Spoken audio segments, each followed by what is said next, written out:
Willkommen zu dieser besonderen Dokumentation über die verlassenen Orte aus der Zeit des Nationalsozialismus.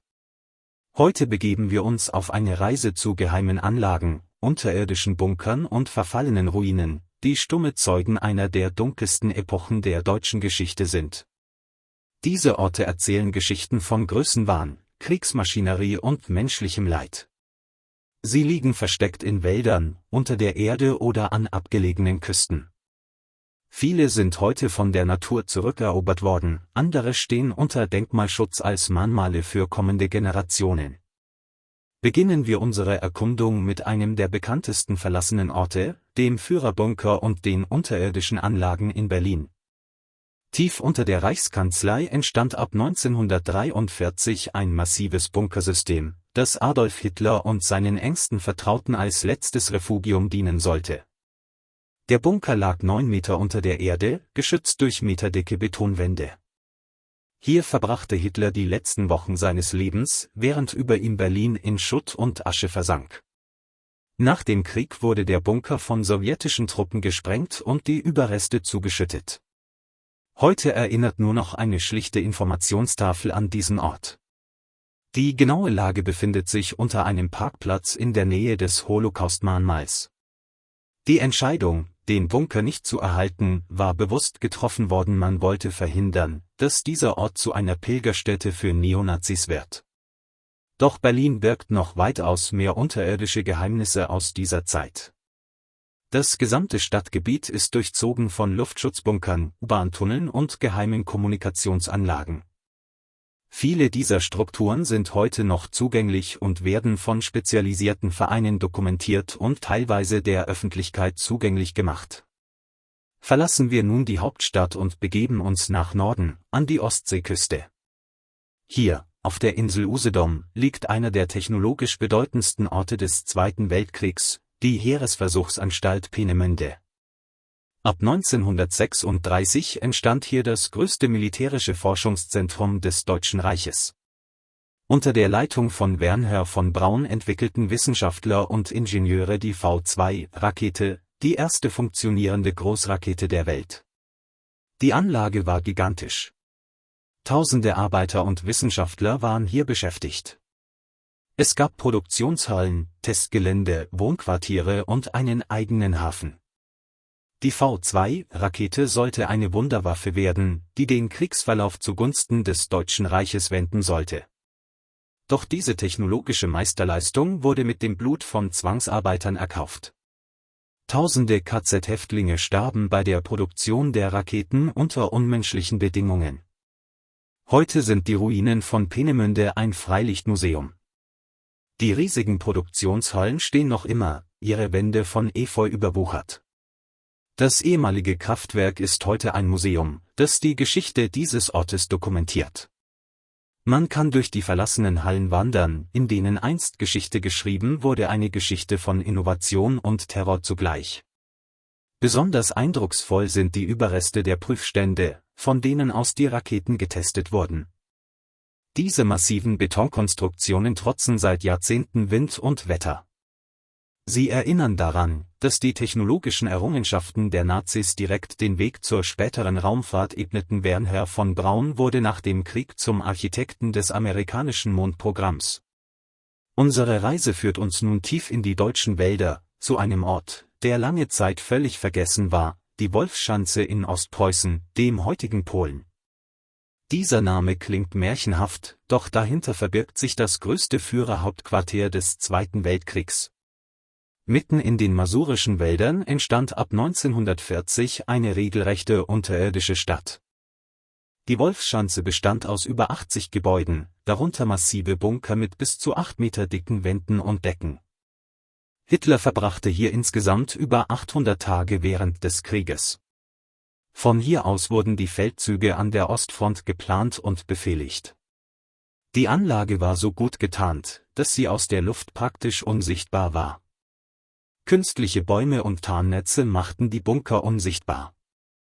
Berühmt wurde die Wolfschanze durch das Attentat vom 20. Juli 1944. Klaus Schenk Graf von Stauffenberg versuchte hier, Hitler mit einer Bombe zu töten. Der Anschlag scheiterte, Hitler überlebte mit leichten Verletzungen. Die Verschwörer wurden in den folgenden Wochen verhaftet und hingerichtet. Als die Rote Armee 1945 näher rückte, wurde die Wolfschanze von deutschen Truppen gesprengt. Die Sprengungen waren so gewaltig, dass die Bunker in gigantische Betonbrocken zerrissen wurden. Heute kann man durch dieses surreale Ruinenfeld wandern. Die gewaltigen, zerborstenen Betonklötze liegen verstreut zwischen Bäumen und Moos. Die Natur hat sich diesen Ort zurückerobert, Birken wachsen aus den Rissen im Beton, Efeu überzieht die grauen Wände. Die Wolfschanze ist heute eine Gedenkstätte und ein Museum. Besucher aus aller Welt kommen hierher, um diesen gespenstischen Ort zu sehen. Es ist ein Ort der Stille, der zum Nachdenken anregt über die Mechanismen von Macht und Zerstörung. Nicht weit entfernt liegt ein weiteres gigantisches Projekt der NS-Zeit, das nie vollendet wurde, die Anlage Riese im Eulengebirge, im heutigen Südwesten Polens. Hier sollte ein riesiges unterirdisches Hauptquartier entstehen, noch größer als die Wolfschanze. Tausende Zwangsarbeiter, hauptsächlich KZ-Häftlinge, trieben Tunnel und Stollen in den Berg. Die Anlage besteht aus einem weit verzweigten System von Tunneln, die sich über mehrere Kilometer erstrecken. Einige der Tunnel sind über 50 Meter hoch und 15 Meter breit. Der Zweck der Anlage ist bis heute nicht vollständig geklärt. Vermutungen reichen von einem weiteren Führerhauptquartier über Produktionsstätten für Rüstungsgüter bis hin zu geheimen Forschungseinrichtungen. Das Projekt wurde nie fertiggestellt. Als die Front näher rückte, wurden die Arbeiten eingestellt. Was zurückblieb, sind kilometerlange leere Tunnel, die in den Berg führen. Heute kann man Teile dieser Anlage besichtigen. Mit Taschenlampen ausgerüstet, wandern Besucher durch die kühlen, feuchten Gänge.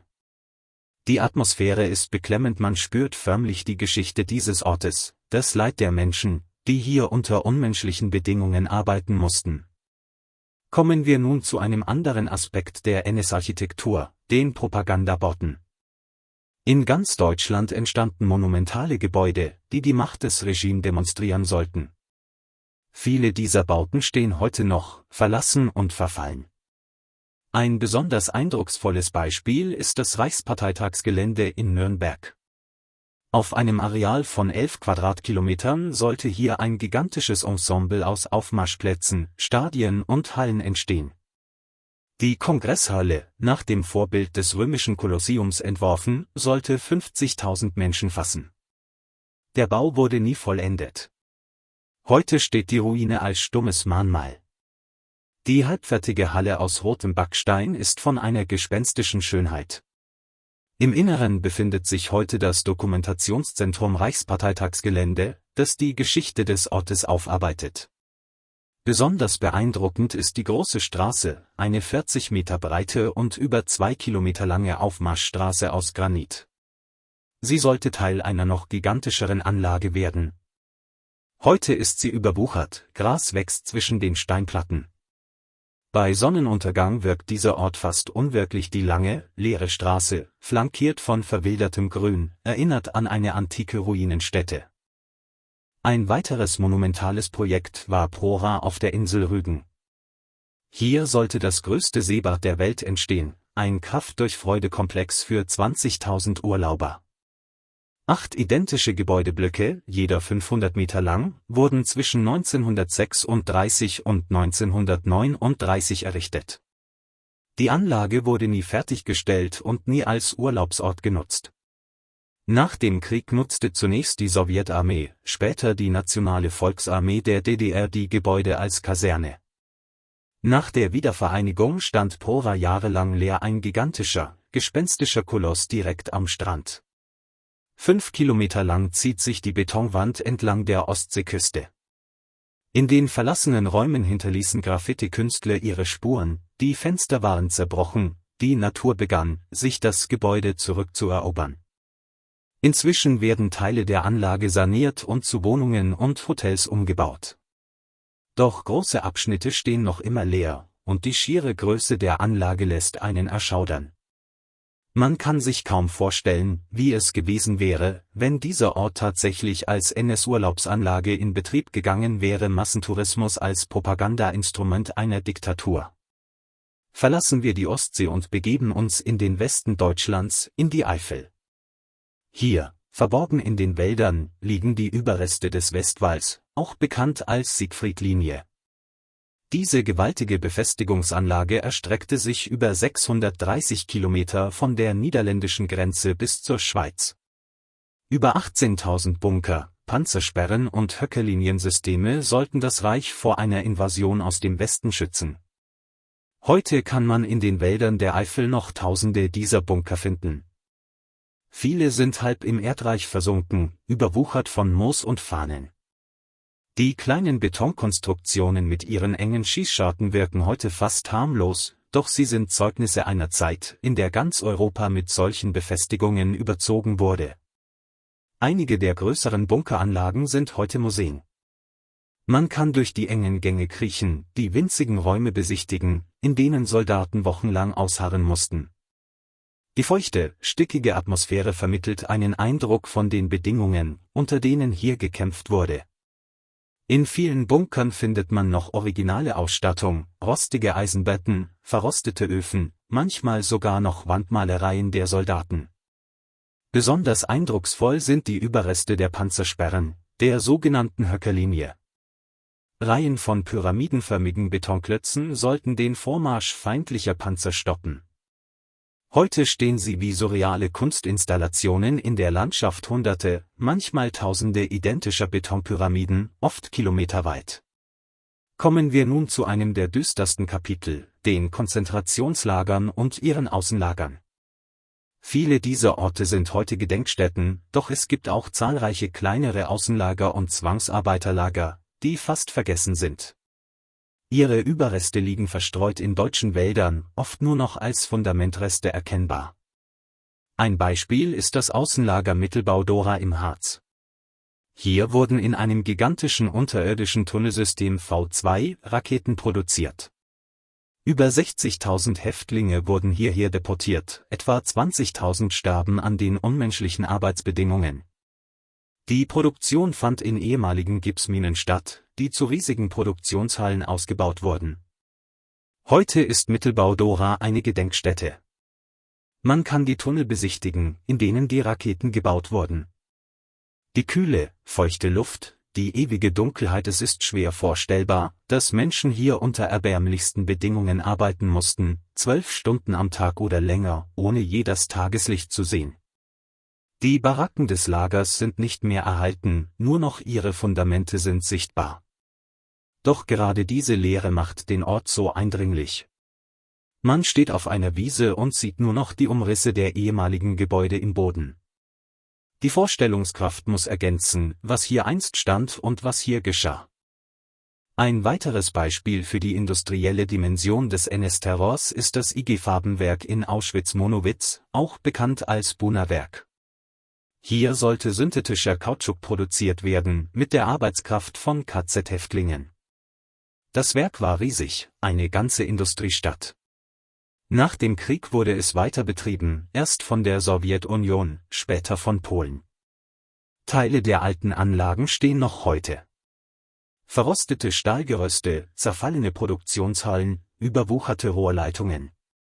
Es ist ein gespenstischer Anblick, eine Industrieruine, in der tausende Menschen zu Tode geschunden wurden. Heute ist das Gelände teilweise unzugänglich, doch von außen kann man die Ausmaße erahnen. Kehren wir zurück zu den militärischen Anlagen. An der deutschen Küste, sowohl an der Nord- als auch an der Ostsee, stehen noch heute unzählige Bunker aus dem Zweiten Weltkrieg. Der Atlantikwall, eine weitere gigantische Befestigungsanlage, sollte die Küste vor einer alliierten Invasion schützen.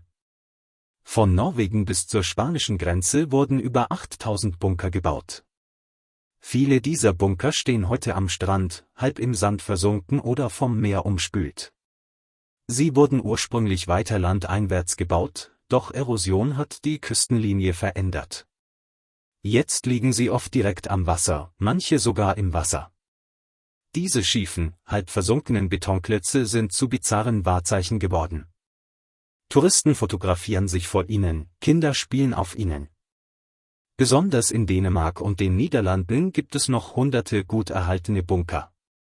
Manche sind Museen geworden, andere stehen einfach leer in den Dünen. Im Inneren findet man oft noch die originale Ausstattung, Geschützstellungen, Munitionsräume, Mannschaftsräume. Die dicken Betonwände haben überdauert, doch alles Metallische ist verrostet. Ein besonders eindrucksvolles Beispiel ist der Marinestützpunkt in Brest, Frankreich. Hier bauten die Deutschen massive U-Boot-Bunker mit Betondecken von bis zu 6 Metern Dicke. Diese Bunker waren so stabil gebaut, dass sie auch schwersten Bombenangriffen standhielten. Heute stehen sie noch immer, riesige graue Kathedralen des Krieges. Die französische Marine nutzt Teile der Anlagen noch heute, andere Bereiche sind verlassen. Zum Abschluss unserer Reise möchte ich noch einen ganz besonderen Ort erwähnen, die Ordensburg Vogelsang in der Eifel. Diese monumentale Anlage wurde zwischen 1934 und 1936 als Schulungsstätte für den NS-Führungsnachwuchs errichtet. Auf einem Bergrücken über dem Oftsee thront der gewaltige Komplex aus rotem Sandstein. Die Architektur sollte einschüchtern und beeindrucken. Riesige Höfe, monumentale Treppen, wuchtige Türme. Nach dem Krieg wurde Vogelsang von britischen, später belgischen Truppen als Truppenübungsplatz genutzt. Über 60 Jahre lang war das Gelände für die Öffentlichkeit nicht zugänglich. Seit 2006 ist Vogelsang ein öffentlicher Ort. Die Gebäude wurden saniert, ein modernes Besucherzentrum errichtet. Heute ist es ein Ort des Lernens und der Auseinandersetzung mit der NS-Zeit. Man kann durch die monumentalen Hallen wandern, die Propagandaarchitektur auf sich wirken lassen und gleichzeitig in Ausstellungen die Geschichte kritisch reflektieren. Alle diese Orte, von den unterirdischen Bunkern Berlins bis zu den Küstenbefestigungen am Atlantik, von den Propagandabauten in Nürnberg bis zu den Industrieruinen des Terrors, sie alle erzählen die gleiche Geschichte, von einem Regime, das Europa mit Krieg überzog, von industriellem Massenmord und von Größenwahn. Heute sind diese Orte wichtige Mahnmale. Sie erinnern uns daran, wozu Menschen fähig sind, wenn Ideologie über Menschlichkeit gestellt wird.